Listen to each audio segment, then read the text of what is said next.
Okay, well, thank you for your time, and my thesis is Q's Reimagined, taking the weight out of waiting. Does it work this way? Oh, there we go. My name is Kylie Clark. I graduated with a master's in architecture and a graduate certificate in themed environments integration in May of this year. I have a bachelor's degree in marketing, and I currently work as an architectural designer for BRPH, where I've worked on multiple hotel and major theme park projects at both Disney and Universal over the past couple of years. Queue lines are the #1 complaint among park guests. In Torres' study in 2021, people are estimated to have a waiting tolerance of 20 minutes or less. In a quote from my recent interview with Mark Woodbury, "Yes, it would be nice if the entire park was queueless, but no one has yet managed to crack the code." Existing theme parks were designed with the idea that approximately 60% of the park's capacity would be in line at any given point in time. The goal, therefore, was to develop a methodology that could give a template for the ideal queue experience. However, to understand where we are going, we must first understand where we have been. Walt Disney World Resort opened in 1971 with an A through E ticket book system, with E being the most thrilling and popular attractions. One adult admission was $64.04 in today's money for admission, parking, and 11 rides in 1971. Today, it is $190 for 3 or less rides, but more on that later. Abandoning the A through E ticket system proved effective when tested in Epcot, as guests did manage to visit the more underutilized attractions more often. The switchback is the most common form of queue and was pioneered by Walt Disney Imagineers in the 1964 World's Fair.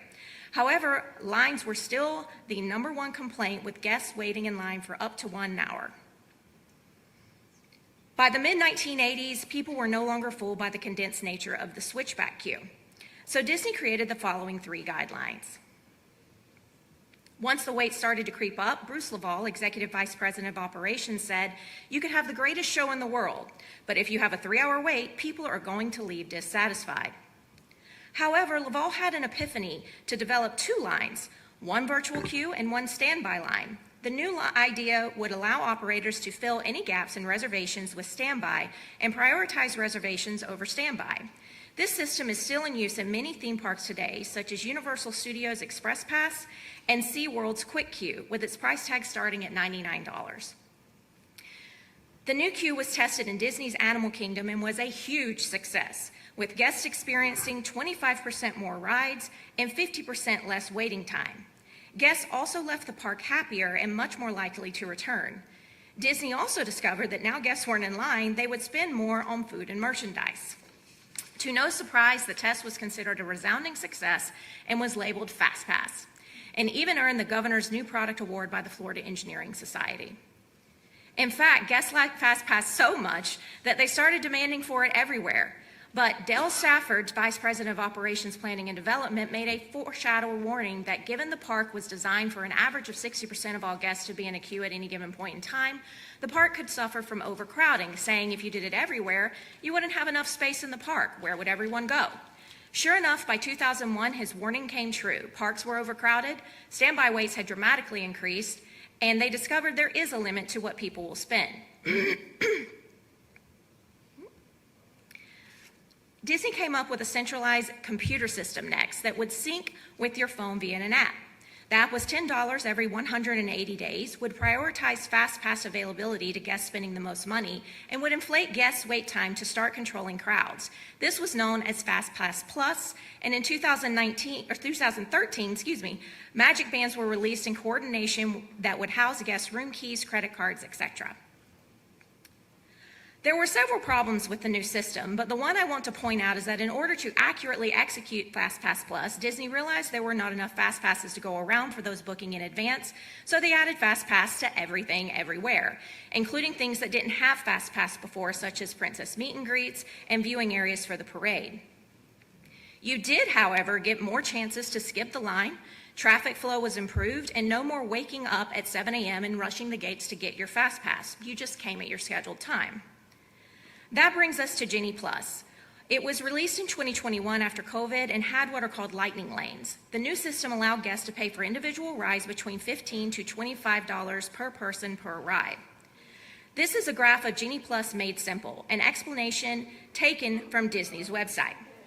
The comments to the right are the very first 4 comments on this public thread when the Genie Plus Made Simple chart was shared on Facebook. The comments align with the most common complaints of the system found in the studies. Too much time on your phone, too much work, too complicated to understand, too expensive, too stressful, doesn't feel like a vacation, and passes being sold out before they even get to the park. This brings us to Shapeland. A simulation study was conducted by an industrial engineer with 7 different archetypes displayed below, determining 3 factors: stay time preference, balking point, and attraction preferences. The simulation ran 3 times with no Fast Pass, the original paper Fast Pass, and Fast Pass Plus. Standby waits did increase overall with the introduction of paper Fast Pass and Fast Pass Plus. However, the overall wait time was slightly less for the paper Fast Pass. However, the majority of the guests are only getting to 2 attractions, while 60% are experiencing 3 rides or less. Bottom line, the system only works well for these people because it works so poorly for these people. Furthermore, this graph is a representation of how long it takes guests to do 6 attractions broken down into the following: those that knew the system very well or priority access, those that knew the system at a basic level or secondary access, and those that didn't use the system at all or no access. More guests were able to experience more rides in less time on the paper Fast Pass than the Fast Pass Plus, and the standby waits are the shortest as everything is equal. While one could argue it's okay to give once-in-a-lifetime vacationers a preferential experience, it's not actually how it plays out, with semi-regular visitors booking 60 days in advance gaining priority access, regular visitors gaining secondary access, and non-regular visitors gaining no access. Now you might be thinking, this doesn't mean anything. This isn't even a real park, so these numbers can be made up, but that's not entirely true, because Shapeland is actually Disney's Animal Kingdom. Not only that, but the study was conducted on a specific day and time at the park, March 2019, a day with medium to high crowds. The study was then repeated in Disney's Magic Kingdom and the same patterns emerged. But what can we gather from this study? Under FastPass Plus, there are significant barriers to entry for guests who don't have a lot of time to plan, money for the additional expenses, technological proficiency, and language proficiency.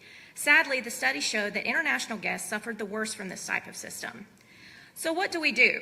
On one end of the spectrum, we have your traditional switchback queue, which, while able to manage crowds effectively, still has little freedoms for guests.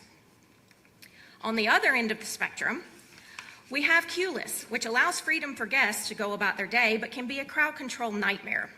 So what is the solution? My proposed solution is a hybrid, depending on A through E ticket status. It eliminates the cons of overcrowding and lack of freedom, and even breaks all the barriers to entry found in Shapeland with little to no planning required, no language barriers, use of technology that only enhances guest experience, and best of all, it would be free to everyone. This solution also meets the themes found in the research that will yield success of future theme park queues, which is repeatability, customization, monetization, and utilization of technology that only enhances the experience. However, we have to remember the psychology of queuing. Social norms vary by culture, people feel like they are waiting less time if the line is moving, and so on. In short, we reevaluate attractions from an expected popularity, thereby helping us better control crowds while providing an optimum guest experience. A ticket would be a walkthrough attraction, such as Journey of Water in Epcot, so no queue analysis is needed. A simple switchback would be fine in a B ticket attraction, as this would be a smaller, less popular attraction. C is where it gets a little trickier, because depending on popularity or expected crowds, this is where THRC, or theoretical hourly ride capacity, must be evaluated to choose the correct queue structure. For most situations, either a standard switchback queue or a small-scale version of D&E proposals are recommended. The D ticket is considered a popular attraction, but maybe it's not quite a headliner. The proposed solution would be a series of rooms allowing for free-flowing movement through interactives and shows, with a center hub for food and drinks and guests being notified of their time to ride. The E-tickets are the most popular and would expect high crowds and therefore need greater control. I tested a sequential pattern with 2 lines moving through a queue in a room-to-room experience. Once inside, the guests were free to move about and participate in interactive elements. For comparative analysis, I further tested via simulation studies. As expected, the simulation for a traditional switchback queue, I'm trying to get it to play, it's not playing.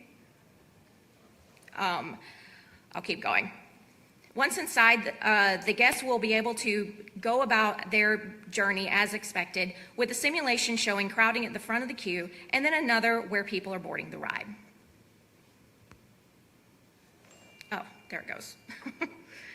For comparative analysis, I further tested the C-ticket queue design. However, this will only work on C-ticket as demonstrated by the simulation. Once I sped up the simulation and therefore put more people into the simulation, it gets overcrowded quickly, as you can see with the above density map. The D&E tickets would both have a central hub that would contain food, beverages, and simply places to sit down. Guests would wait to be notified when it is their turn to ride. In the meantime, they are free to move about, entering areas containing interactives, shows, animatronics, etc.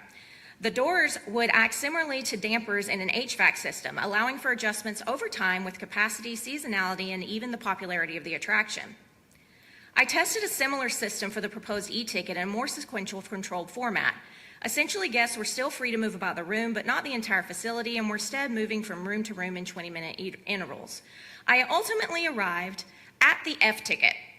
This is a proposed template for themed environment queuing that allows for freedom of movement, repeatability, increased likelihood of purchasing, and even showed in the simulation study that guests were able to exit the building faster during an emergency.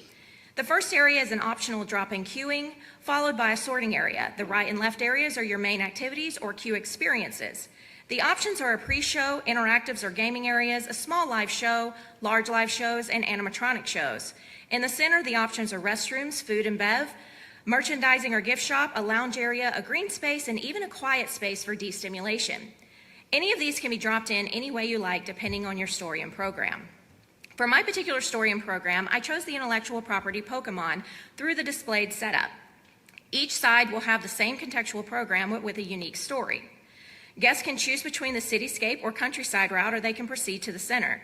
The rooms in each will be interactives where guests can catch their Pokemon, followed by where you can challenge a gym leader for a gym badge.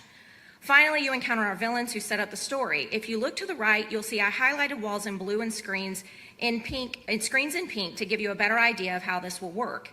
Anything you see in green is an interactive point or show. Going back to the idea of using the doors as dampers, if there is a need to close off areas or have some sort of crowd control, I've designed it in a way where you can have more controlled sequential pattern if you wish. To demonstrate its real-world application of implementing a story, there are several different types of Pokemon, so I decided to divide them into the regions. Going north, there is seating, and then you arrive at the Pokemon Center, where you can get your merchandise and even watch Nurse Joy tending to the Pokemon eggs. To the right and left of the nursery, you will notice small rooms. These are destimulating quiet spaces. On the left cityscape route, you will enter the electric Pokemon area with obvious charging stations, have a psychic gym battle, and end your journey with fire and rock Pokemon at a volcano.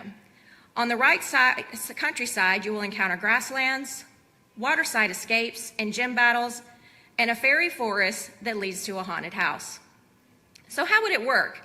This technology actually already exists in Super Nintendo World as a power-up wristband that reads your shadow and can be utilized for interactive gameplay. This is a section of the Psychic Gym. I am showing you this to illustrate how there will be screens overhead in most of the rooms in a dome-like fashion to display unique skies and backgrounds. Finally, I tested the model via the simulation software AnyLogic. The model worked well. People clustered where expected, freely roamed where expected, and the shows were sufficiently crowded. People enjoyed refreshments and there was ample seating. One surprising result was that in AnyLogic software, you can hit the emergency button, which prompts all guests to evacuate via the nearest exit. Given people were not having to wind through barriers, they vacated the facility faster than a traditional switchback queue. In conclusion, literature reviews, simulation studies, and even design testing have proven this to be promising. However, I would love to have involvement from other disciplines such as engineering, show set, special effects, etc., as this clearly is more than just architecture here. It is my hope that one day everyone will be able to visit a fantasy world like this where queues were reimagined for everyone. Thank you.